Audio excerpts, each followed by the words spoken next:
وَلِلَّهِ مَا فِي السَّمَاوَاتِ وَمَا فِي الْأَرْضِ وَكَانَ اللَّهُ بِكُلِّ شَيْءٍ مُحِيطًا۔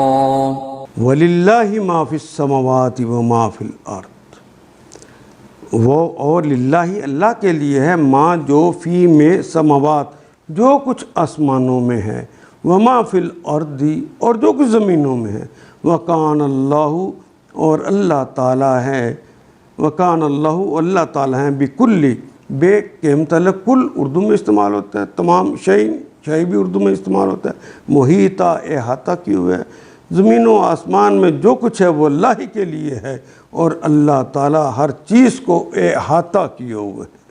ان آیات کو ایک دفعہ پھر تلاوت خود کیجیے، عربی و مبین پڑھتے ہوئے دیکھیے کیا بات پوری اندر اتر رہی ہے، کیا یہ اردو کے سانچے میں ڈھلتی گئی ہیں عبارتیں۔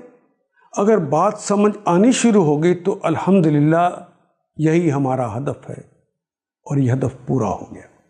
اللہ میرا اور آپ کا حامی و ناصر۔